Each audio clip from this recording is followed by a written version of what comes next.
Okay, so I'm going to talk about cracking and deflections. So cracking may be a bit longer. So I'll just go right into it because we don't have a lot of time. So the first reason, of course, to change anything in Eurocode is you have to tell people why. Otherwise, they won't allow change. And so these are some of the reasons for changing or really modifying the cracking model. One of them is that the European models, both Eurocode and model code, are based on the behavior of a tie, and they do not properly acknowledge the differences between cracking behavior of bending and tension elements. Another one is that the definition of the effective area incurs in significant contradictions and can also be simplified. The third is that the current models do not recognize the influence of casting position, which I will show is actually quite significant.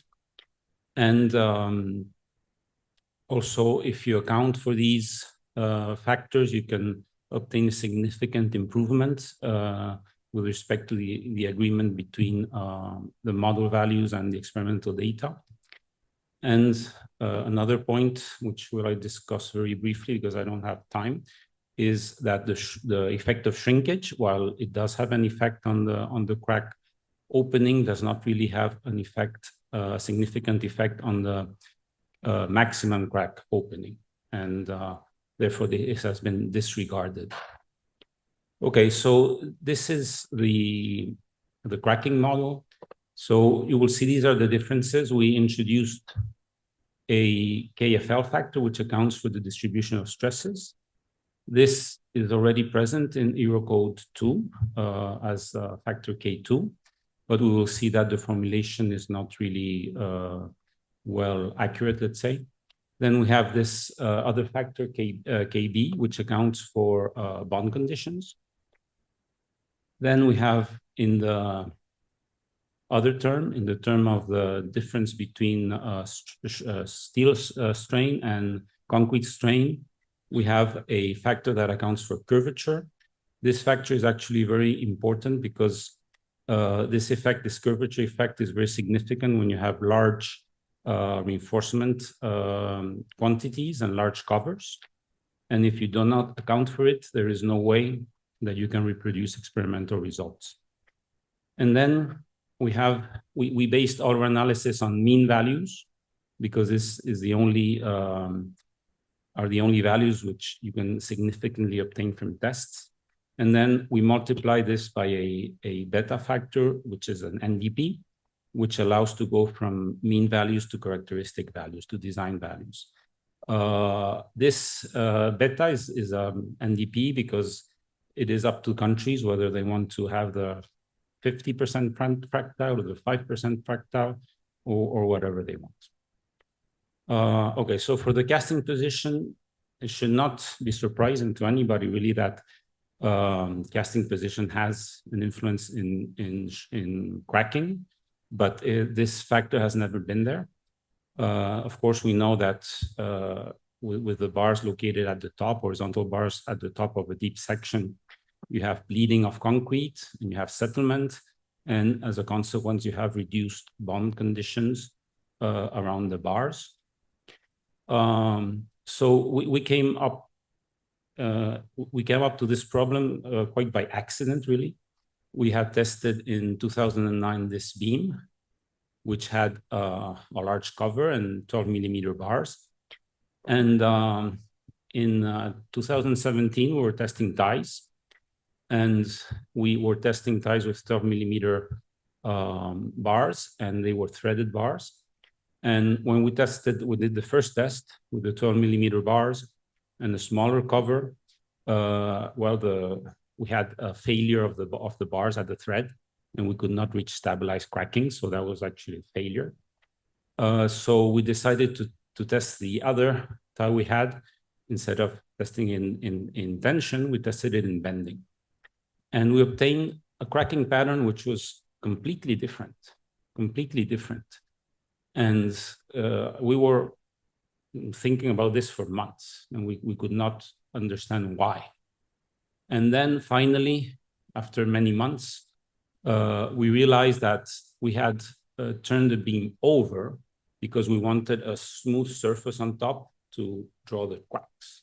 So this beam is the reinforcement is in good bond position, and this one was in poor bond condition. And this was what made us think about this effect.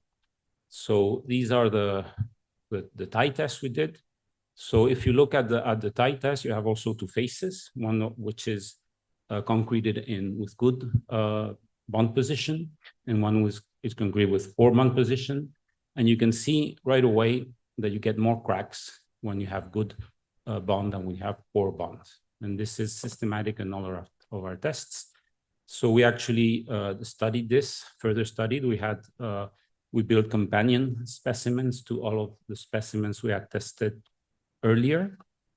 And we saw that we always had a larger crack spacing when we have poor conditions than when you have good bond conditions. And this increase was relatively small for elements which were concreted in our lab. But when you compared elements that were concreted on site with the ones that are concreted with poor bond conditions, with those who are concreted in our lab with good bond conditions, the difference was much, much higher. So this is just a representation of this. You see all of the points are above the 45-degree line, which means that poor bond conditions, you have higher crack spacing. And you can see the red points are the ones that were concreted on site, and green points are the ones that are concreted in the lab. So really, we cannot, because we do not have enough data, we know there is a clear effect of the workmanship.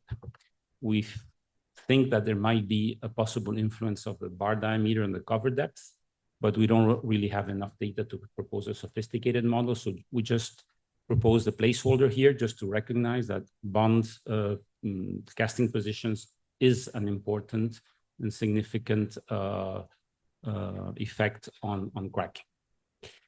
Okay, the stress distributions, you have here this factor K2, which is in the current, so the 2004 edition of Eurocode. And this factor K2 is equal to 0.5 for bending and is equal to 1 for tension, which means that there's a very large difference between crack spacing in bending and in tension. And the reason for this is just that if you have an element in tension, then you need to produce a new crack here. You need to transfer this force, tensile force, to the concrete. But if you're in tension, then you have to transmit only half the force. So this means that the transfer length is half the value in flexure than in tension. So that's a justification for the effect of the current Eurocode. But in fact, we know that stresses are not like this, because this is an area of a load introduction. So we don't really have Navier's hypotheses. So what we do, we ignore that. We still apply Navier's hypothesis, but we consider an effective area. So in fact, what you have to do this well is to consider the main stress in the effective area. And so this is the value of KFL. And for a rectangular section, you actually have a very simple expression. So if you compare elements in bending and tension, you can see that you always have, let's say, an increase in the crack spacing when you're in tension with respect as when you're in bending. And these are the experimental results. And you can see that the model code 2010, predicts something different, but in some cases predicts no difference at all. And the reason why it predicts some differences is because they have this H minus X over 3 factor on the effective area. So this H minus 3 factor is actually an indirect way, but a rather poor way of considering the distribution of stresses between the cracks. And you can see that the current model code, well, it has a too high value. So these values are much higher than what we actually measured. So if we try to determine what is experimentally the KFL factor, we can do this in two ways. We can use of course, the KFL here is also multiplied by the bond factor. So we can actually obtain the experimental bond factor because we've measured the spacing in poor bond and the spacing in good bond. So if we subtract here the Kc by C and divide these two expressions, we get the experimental bond factor here. And you can also do the same and get from the flexion and the tensile values, you can get the experimental value of the KFL. So if you use the coarse value of KB, you have, with respect to the theoretical value, a mean of 1.28 and a coefficient of variation of 16%. But if you cut a little bit the uncertainties, which you still have some uncertainties here because of this Kc factor and so on, then you have a mean value of 1.19 and a coefficient of variation of 9%. Regarding the effective area, so we saw that if we disregard, if we account for KFL, the distribution of stresses within between cracks, then we do not need H minus X over 3. So we can simplify the definition of the effective area. And you can see here that what we have in Eurocode 2 doesn't make a lot of sense, because this would be the effective area for an element in bending, but this would be the effective area for an element in tension, which is very different, and there's really no reason why they should be so different. And this is for another specimen. In case of the new definition, we have the same value for both bending and tension, because we're accounting for the differences through the KFL factor. This is the effect of curvature. So you can see here that what we're measuring here is a ratio. So the maximum crack spacing at the most tension fiber and the maximum crack width, and the maximum crack width at the level of the reinforcement. So we're measuring here and we're measuring here.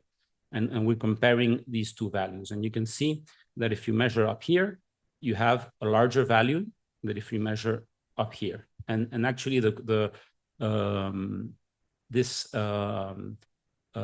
is almost a straight line. And actually the expression of this straight line is H minus X divided by D minus X. So H divided by D minus X. And if you look at all the tests we did, and where we measure the crack width at the top and at the side, you can see the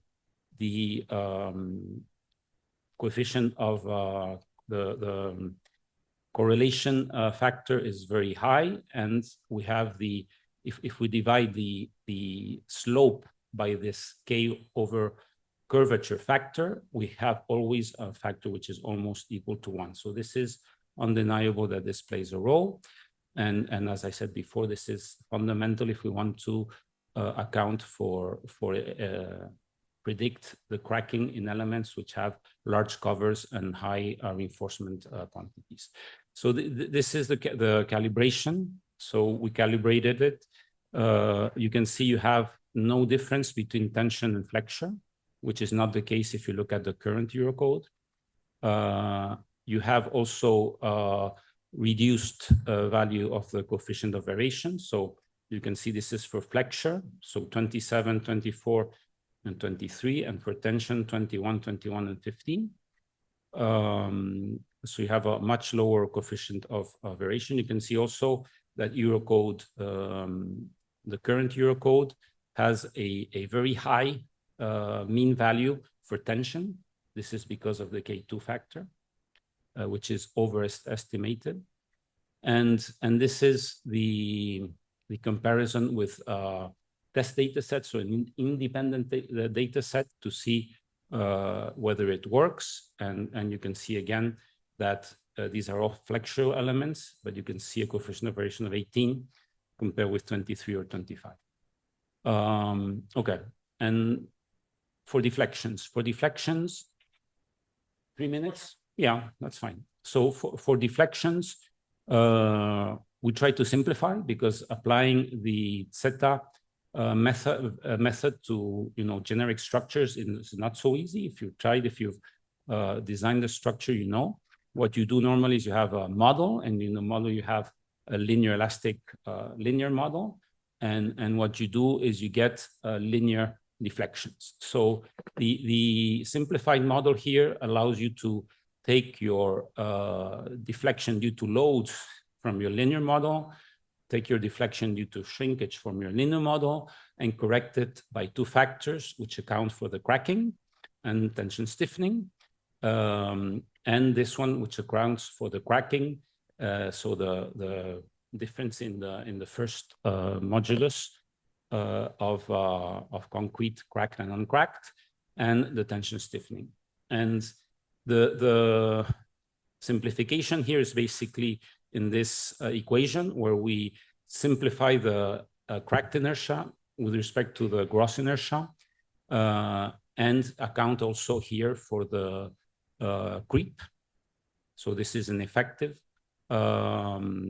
coefficient of equivalence. And this is the comparison between the actual values of the cracked over gross inertia and the simplified value. And this is the expression of the factor that corrects the shrinkage deflection. And this is the comparison between the general method, so the zeta method applied very thoroughly, and the simplified equation. You have some points which are very safe, but this is because they are at the limit of cracking or not cracking. And this is the mean value. If you do the calculation of the zeta method with the gross inertia, you get 0.03 and a coefficient of variation of 6.3%. If you do it with the homogenized cross section, you have a bit larger error. Okay, so conclusions. So we've proposed a new coefficient to account for the non-uniform distribution of stresses, KFL. The introduction of a KFL increases correlation between measured and predicted crack spacing, and allows to delete the H minus X over 3 limit, which is currently applied to the effective height. So this simplifies the definition of the effective height. The recent experimental evidence, as I have shown, demonstrates a very clear effect of casting position on crack spacing, and therefore we should account for this, even though right now we have only a very coarse value for this. The definition of the effective area was reformulated to eliminate some of the inconsistencies of the method of the definition, and that, together with KFL, allows to increase the correlation between measured crack spacing and the bound term of the crack spacing equation, especially in flexure. Accounting for the above considerations, a recalibration of the cracking model was proposed, and this recalibration results in significantly better statistical performance of the model for flexure tests, and to a lesser extent for tension tests.